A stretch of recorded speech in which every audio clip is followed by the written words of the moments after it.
People who succeed in life are not trying to succeed any more than people who struggle are trying to struggle.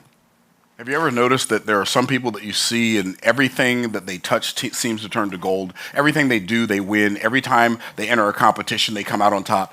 It's like how is it humanly possible for one person to have that much good in their life? Well, I've got news for you.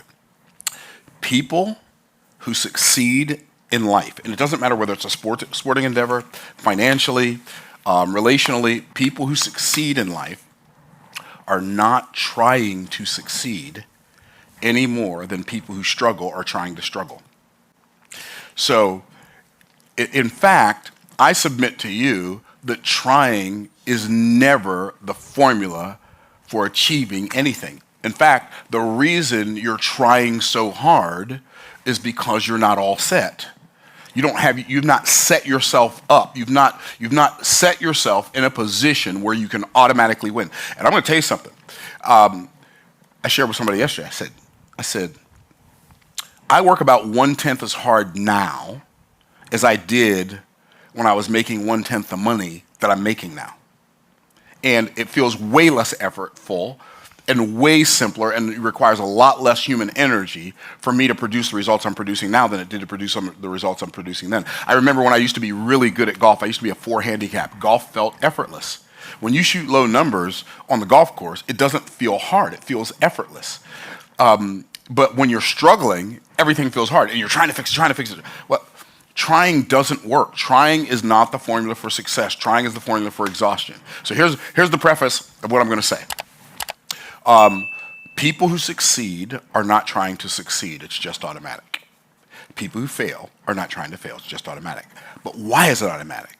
Because there is a preset that is set in us in that particular arena to win or lose, to succeed or struggle. And I know you're saying, Myron, that can't be right. Okay, but think about this. How many successful people do you know that are struggling to succeed? So it has to be automatic. What if you thought of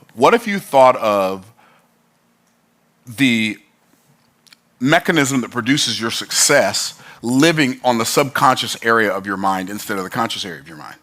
Because all of the results that you're producing unconsciously, subconsciously, like below the conscious awareness.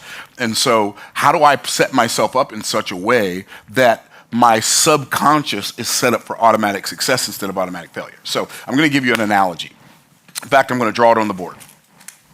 So back in the day when computers used to be like, you'd have a screen, and then you'd have a keyboard, right? You'd have your keys right here, and then you'd have the computer, this big tower thing over here, right? And so you got your monitor, and so you put your software in here. But let's say this is a Mac, okay? And then we got another computer over here.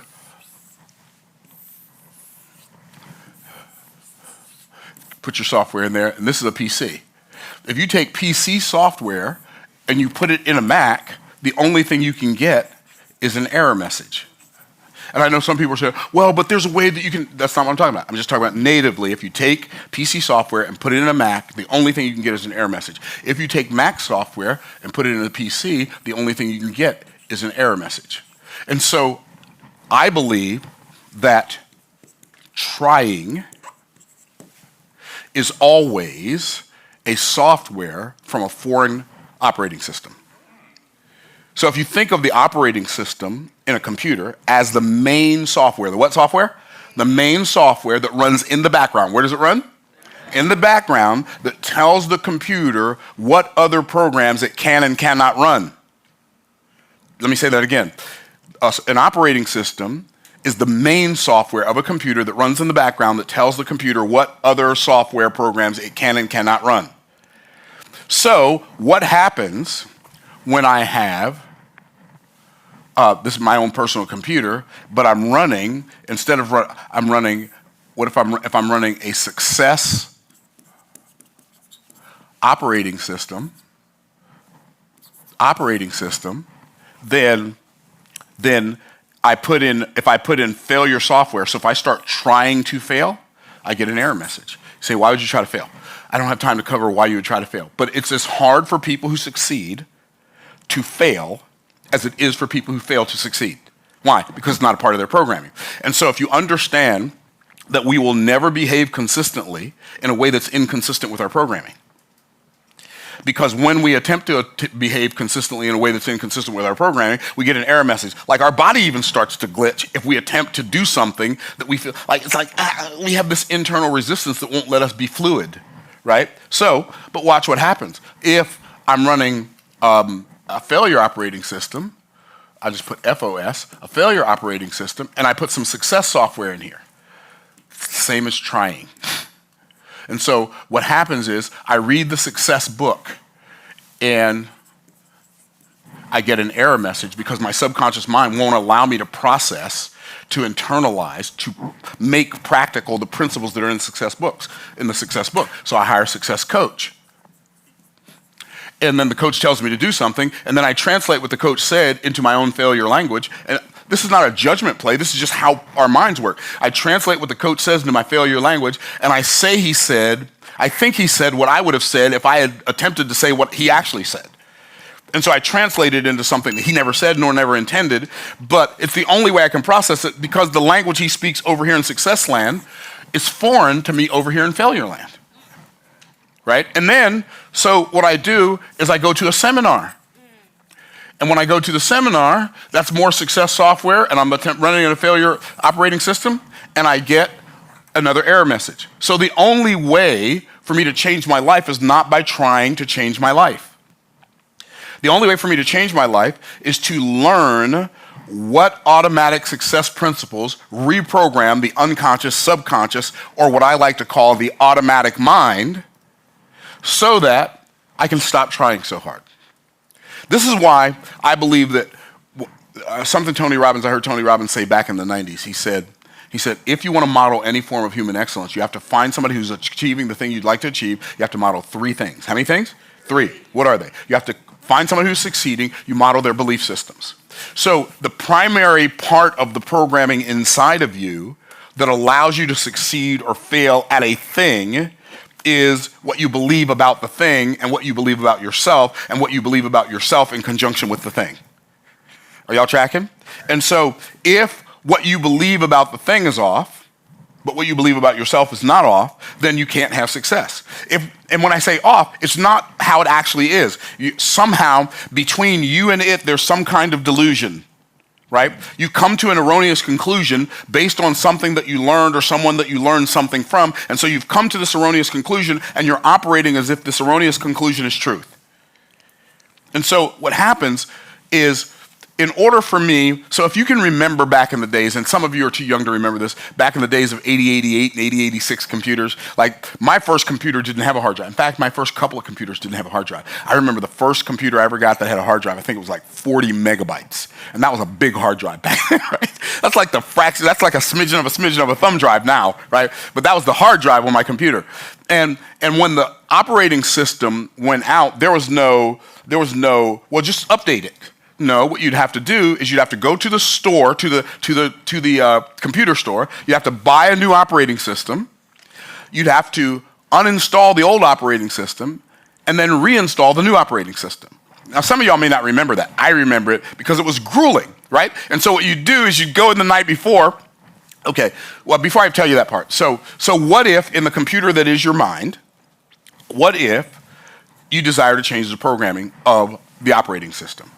You have to, 1, recognize the operating system you're operating on. How do I recognize it? Look at the results you're producing.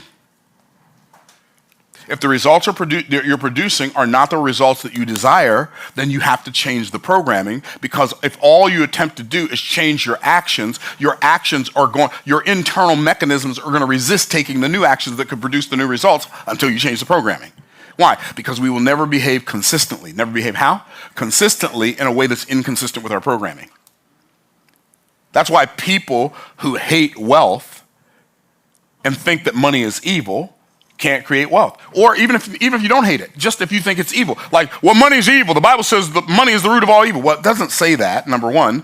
It says the love of money is the root of all evil. And number 2, Like, it doesn't mean that the love of money is the root of every single solitary evil in the world. It just means the love of money is the root of all kinds, all types, all manner of evil, which means human beings who love money will do all types of evil to get it. That's what the verse actually means. It doesn't mean that the love of money is the reason evil is in the world, because if that were the case, Eve would have eaten the fruit because Satan paid her. It's like all we have to do is use our brain and think not a lot, just a little. Okay?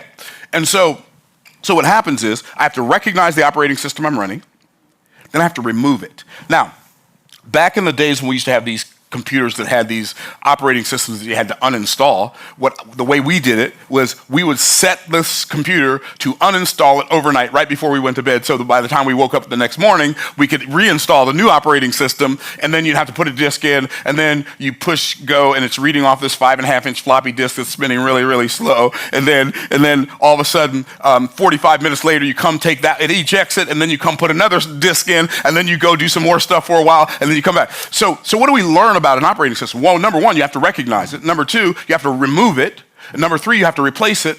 But all of those steps take time. And so the problem is, what happens is we get in a hurry for the result. And we think if I try harder to produce the result without recognizing, removing, and replacing the operating system, that'll be faster. But it's not only not faster, it's slower, to the point where if that's all you ever do, you will never achieve the results you're seeking to achieve. It's not possible. Why? Because you can't run a new software on an old operating system.